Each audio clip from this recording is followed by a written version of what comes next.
Blackmore.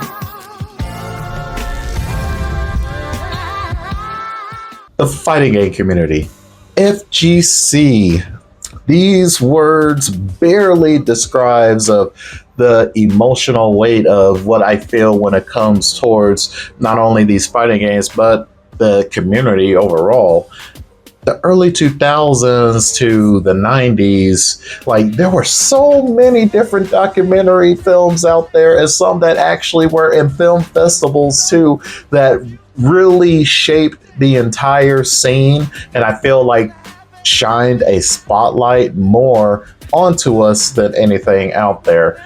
There's not too much documentaries, I would say, these days that are coming out when it comes towards the overall scenes. You will have some that are going over individual players and stuff like that, which I still enjoy that. Like, your boy's a big documentary buff, so I just enjoy watching different documentaries and just getting perspectives of from communities, cultures, people out there. So I want to go over several different documentaries overall that have really, I feel like, shaped the scene out there. And I will also throw in a bonus film on there. So I hope you enjoy what I have in store for y'all. Some of these you may have actually like seen for yourself, and some are a little bit of semi-lost media out there. So anyways, kick your feet up, relax, and enjoy today's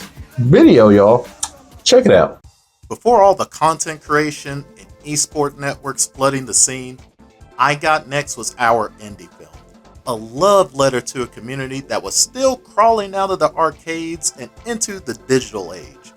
Released around 2011 by Ian Capino, I Got Next followed players like Justin Wong, L.I. Joe, Gutex, and Mike Ross as the FGC was transitioning from the underground to major tournaments streamed to thousands online. It captured the early Street Fighter IV renaissance, when that game resurrected not just the FGC, but fighting games as a whole, taking it out of the dark age period where we were seeing less and less of them during the time. Suddenly, local legends were becoming global names. I Got Next was there, camera in hand, documenting a community rediscovering its pride from tournaments like Sensation, Final Round, Evo 2009, and Gutex's Bar Fights exhibition. It wasn't Hollywood polish. It didn't need to be. It was real. Players broke down over losses. Crowds erupt over comebacks. And the doc showed the soul of a scene that was finally being seen. And the message behind this film of what I personally feel is like, we're here, we're hungry, and we're fighting for more than money. We're fighting for respect and to see this thing grow into something bigger. This film was like my very first introduction into the scene, and it's what made me fall in love with the fighting game community, especially the competitive aspect of it all. It even made my mother a fan of the scene, just fully supporting me during those times as a kid. It's how my Evo 2012 journey even began. Basically, I wouldn't really be here if it wasn't for my mom taking me. So Mom, if you're watching, I love you and thank you.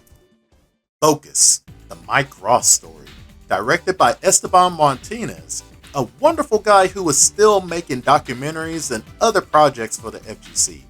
This wasn't just a fighting game doc, it was a character study.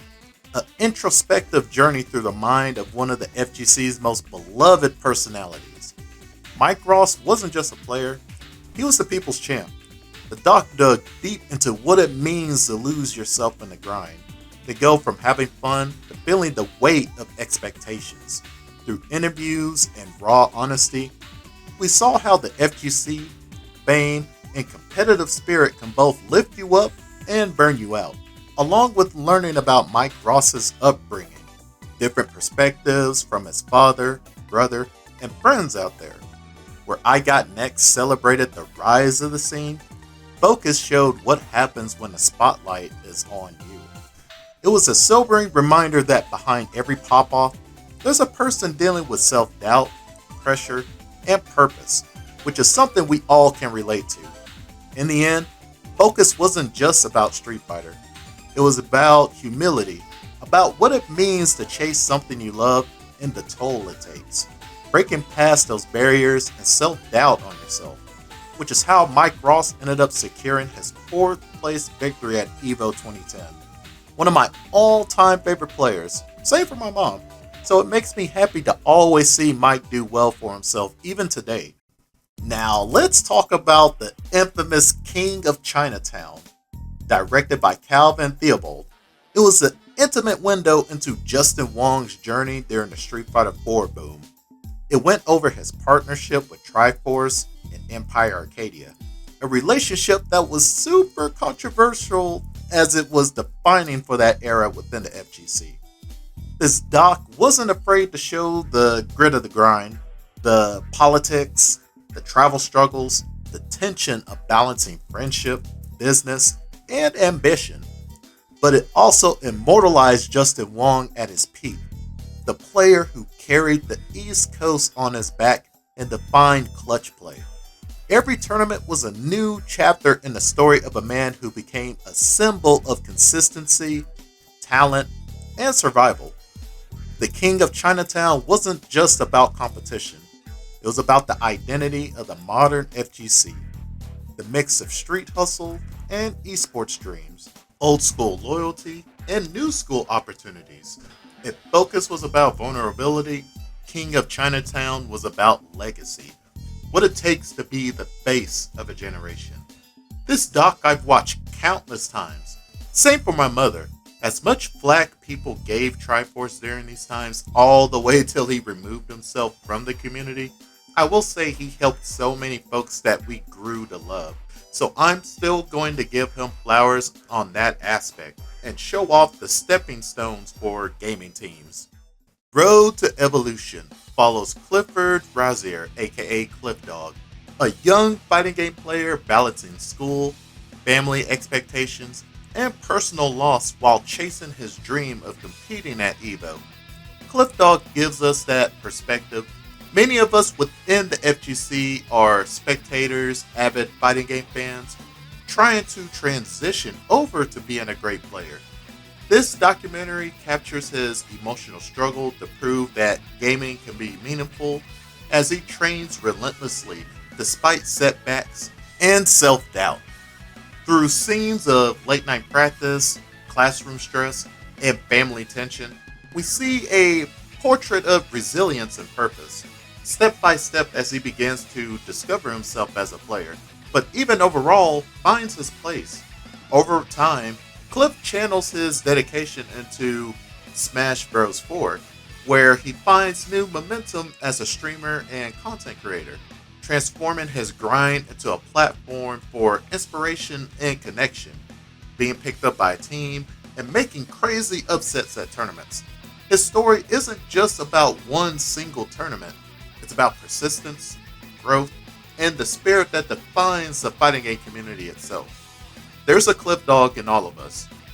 This specific documentary does not get the love out there that it deserves, and I really feel like just adding this one as a bonus addition to here on this list. So if you want to give it a watch too, I will be putting the links and everything in the description for all these docs. Now we end with one of the most mysterious documentaries out there, Bang the Machine. This documentary was shot in the late 90s to early 2000s, right in the Street Fighter 2, Alpha, and 3 era, when arcades were still the heart of the fighting game world. It followed the early West Coast versus East Coast rivalry, showcasing players like Alex Valle, John Choi, Ricky Ortiz, and much more. Pioneers before the world even knew their names. But here's the wild part. Due to music licensing and distribution issues, Bang the Machine never got a proper wide release, so it became a mythology. Only a few screenings exist. Copies floated around and whispers like secret scrolls of the FGC underground. The only places that would showcase this film was EVO during small panels. I'm not sure if they're still screening this either. What made it legendary wasn't just the footage. It was what it represented. A time before sponsorships, before Twitch, before Clout, when players played because this was all they had. This film captured the birth of competitive fighting games in America, showing off the legendary Chinatown fair spot, the rivalry of the coast, the fire of a scene that refused to die, later coming together to try and beat Japan. Even without a full release, Bang the Machine remains one of the most important cultural artifacts of FGC history, the Rosetta Stone of where we came from. It breaks my heart that there is no single way for this to actually come out to the public. If anyone knows that Evo still does screenings for this, please let me know. Last time I ever remember hearing this being shown off was like 2014, 2015, and I went to one of those screenings, so I have not heard anything since, but please let me know. These 5 documentaries aren't just old footage. They remind us that fighting games are about the people, the culture. Think of the early days of skateboarding before the X Games. Before all of that, it reminds me like Lord of Dogtown. That's the best way I can describe it all. These films show the heartbeat of the community that refuses to quit. Because the FGC isn't just a hobby, it's a living story, and every match, every comeback, every pop-off is another frame in the internal documentary that we all keep writing. So keep documenting your locals, your sessions, the players, everything that you can, because you never know who will be inspired by your own journey. And I hope that these documentary films like be able to pique your interest if you have not seen these, or if these are a blast from the past for you all. Like, man, I get a nostalgia trip every time I watch any of these. If you enjoyed today's video, please give a like, subscribe, and hit that bell so you can stay updated of any new videos coming to the channel. This is Blackmore here, signing out. I'll catch you all next time. Peace. The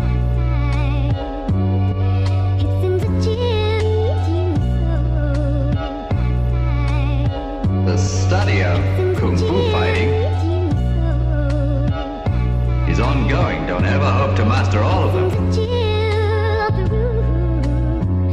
So be careful.